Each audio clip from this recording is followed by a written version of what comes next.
ഞാൻ ശോഭയും കൂടെ കഷ്ടപ്പെട്ട് മഴയത് നടക്കാനായിട്ട് ഇറങ്ങിയതാ. ശോഭ വന്ന് കഴിഞ്ഞപ്പോൾ ഞങ്ങൾക്ക് നടക്കാനൊരു മോഹം. അപ്പോൾ അതെ മഴയാണെന്ന് നോക്കിയൊന്നുമില്ല, ഞങ്ങൾ രണ്ടും കൂടെ ഇറങ്ങി. ഇതുണ്ടോ തോട്ടിലെല്ലാം വെള്ളം നിറഞ്ഞൊഴുകുക. നാട്ടിലായിരുന്നെങ്കിൽ ഒരു വള്ളമൊക്കെ എടുത്ത് തുഴഞ്ഞങ്ങ് പോകാമായിരുന്നു, ഒരു നൊസ്റ്റാൾജിയ. ഇതുണ്ടോ മഴ കാരണം ഞങ്ങളുടെ വീടിൻ്റെ ബാക്കിലുള്ള കനാലിലൊക്കെ വെള്ളം നിറഞ്ഞൊഴുകിക്കൊണ്ടിരിക്കുക. ഭയങ്കര മഴയാണ്. ലിസ്റ്റൺ മെഡോസാണ് കേട്ടോ. ഇതിലേക്ക് ഒത്തിരി പേര് നടക്കാനായിട്ടൊക്കെ വരുന്നതാ. സമ്മറിലൊക്കെ നല്ല രസമാണ് ഇവിടെ കാണാനായിട്ട്.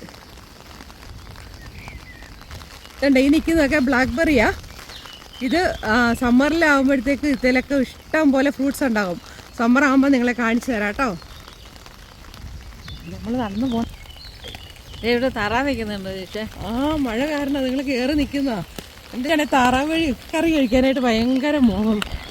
നമുക്ക് പോയി താറാവ് കറി ഉണ്ടാക്കിയാലേ ശോഭേ? ഇച്ചിരിയോട് നടന്നിട്ട് നമുക്ക് പോയി താറാവ് കറി ഉണ്ടാക്കാം അല്ലേ?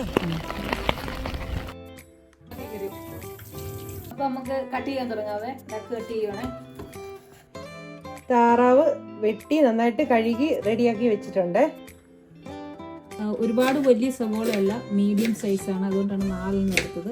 അല്ലെങ്കിൽ 1 കിലോ ഡക്കിന് 3 സവോള മതിയാവും. പിന്നെ ഒരു മുഴുത്ത കഷ്ണം, ഒരുവിധം മുഴുത്ത ഒരു കഷ്ണം ഇഞ്ചി ഒഴുകിഞ്ഞ് അരിഞ്ഞ് വെച്ചിട്ടുണ്ട്. 5 വെളുത്തുള്ളി അല്ലിയുണ്ട്, 4 പച്ചമുളക്, 2 തണ്ട് കരിയാപ്പില. നമുക്ക് താറാവ് കറി ഉണ്ടാക്കാൻ തുടങ്ങാം. കുറച്ച് എണ്ണ ഒഴിച്ച് കൊടുക്കാം. ഞങ്ങളിവിടെ സൺഫ്ലവർ ഓയിലാണ് ഉപയോഗിക്കുന്നത് കേട്ടോ. എന്നിട്ട് അതിലേക്ക് ശകലം പെരിഞ്ചീരകം ഇടുക കേട്ടോ. ഇനി ഞാൻ അതിലേക്ക് അരിഞ്ഞ് വെച്ചിരിക്കുന്ന ഇഞ്ചി, വെളുത്തുള്ളി, പച്ചമുളക് ഇതെല്ലാം കൂടെ ജസ്റ്റ് ഒന്ന് വഴറ്റാം. നമ്മുടെ വെളുത്തുള്ളിയും ഇഞ്ചിയൊക്കെ വഴന്നിട്ടുണ്ട്. ഞാനപ്പോൾ അതിലേക്ക് അരിഞ്ഞ് വെച്ചിരിക്കുന്ന സവോള ഇടുവാണേ. അത് നന്നായിട്ട് വഴറ്റി കൊടുക്കാം. സവോള ഒരുവിധം നന്നായിട്ട് വഴന്നു വന്നിട്ടുണ്ട്. അപ്പം ഞാൻ അതിലേക്ക് ഇച്ചിരി ഉപ്പ് ആഡ് ചെയ്തായിരുന്നു. അത് വീഡിയോ എടുക്കാൻ പറ്റിയില്ല. അപ്പം ഉപ്പ് ആഡ് ചെയ്യുവാണെങ്കിൽ പെട്ടെന്ന് നമുക്ക് സവോള വഴറ്റിയെടുക്കാൻ പറ്റും കേട്ടോ. ഒരു 1/2 ടീസ്പൂൺ മഞ്ഞൾപ്പൊടി ചേർത്തിട്ടുണ്ട്. പിന്നെ ഞാനൊരു 3 ടേബിൾ സ്പൂൺ മല്ലിപ്പൊടി ചൂടുവെള്ളത്തിൽ നന്നായിട്ട് വഴറ്റി വെച്ചിട്ടുണ്ട്. അപ്പോൾ അതിൻ്റെ ആ കുത്തൽ മണം മാറിക്കിട്ടും. ഇനി അതും അതിൻ്റെ അകത്തോട്ട് ഒഴിക്കുക കേട്ടോ. ഞാൻ നന്നായിട്ടൊന്ന് വഴറ്റി കൊടുക്കാം. വൃത്തിയാക്കി വെച്ചിരിക്കുന്ന ഡക്ക് ഞാൻ ഇതിലേക്ക് ആഡ് ചെയ്യുക കേട്ടോ. ഇത് നന്നായിട്ടൊന്ന് മിക്സ് ചെയ്യാം. ഇത് നന്നായിട്ടൊന്ന് മിക്സ് ചെയ്തു. ഞാൻ ഒരു ശകലം ഒരു 1/2 ടേബിൾ സ്പൂൺ മുളക് പൊടി ആഡ് ചെയ്തിട്ടുണ്ട്. അത് നിങ്ങളുടെ താല്പര്യത്തിനനുസരിച്ചിട്ടാൽ മതി. ഇനി നമുക്ക് ആവശ്യത്തിന് ഉപ്പ് ചേർത്ത് കൊടുക്കാം കേട്ടോ. അത് ഓരോരുത്തരുടെയും ഇഷ്ടത്തിനനുസരിച്ച് വേണം നിങ്ങൾ ഉപ്പ് ചേർക്കാനായിട്ട്. അപ്പോൾ ഞാനിവിടെ ഒരു 2.5 ടീസ്പൂൺ ഉപ്പ് ആഡ് ചെയ്തിട്ടുണ്ട്. നന്നായിട്ടൊന്ന് ഇളക്കി കൊടുത്തിട്ട് നമുക്ക് അടച്ച് വെച്ച് ഒരു 5 മിനിറ്റ് വേവിക്കാം.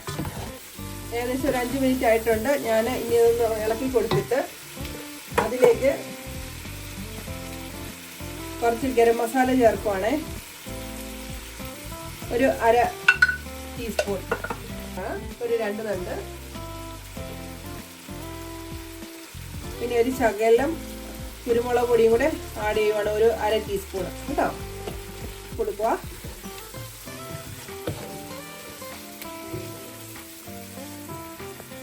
ഞാൻ 3-ാം പാല് ആഡ് ചെയ്യുവാണ്. അത് നന്നായിട്ടിരുന്നൊന്ന് മിക്സ് ചെയ്ത് കൊടുക്കാം. എന്നിട്ട് നന്നായിട്ടിരുന്നൊന്ന് വേകട്ടെ.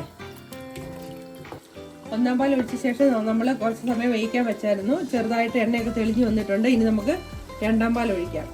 2-ാം പാൽ ഒഴിച്ച് ഒന്ന് നന്നായിട്ട് ഇളക്കിയ ശേഷം ഒന്നുകൂടെ അടച്ചു വെച്ച് നമുക്കൊരു 10 മിനിറ്റ് കൂടെ വേവിക്കാം.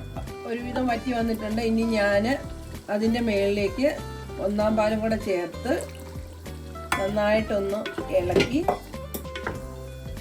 ഒന്ന് ചൂടായി വരുമ്പോഴത്തേക്കും നമുക്ക് ഓഫ് ചെയ്യാം.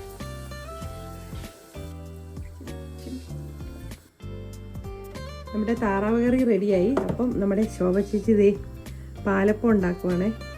എന്നിട്ട് നമുക്ക് താറാവ് കറിയും കൂട്ടി കഴിക്കാം.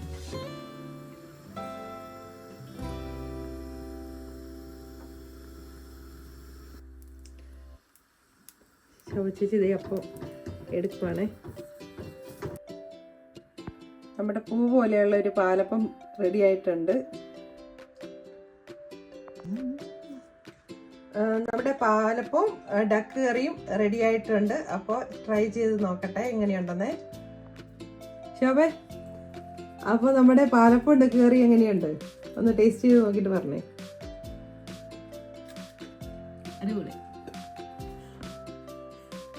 ശോഭ, അപ്പോൾ ഞങ്ങളുടെ വീഡിയോ ഇഷ്ടപ്പെട്ട സബ്സ്ക്രൈബ് ചെയ്യണം, ഷെയർ ചെയ്യണം, ലൈക്ക് ചെയ്യണം.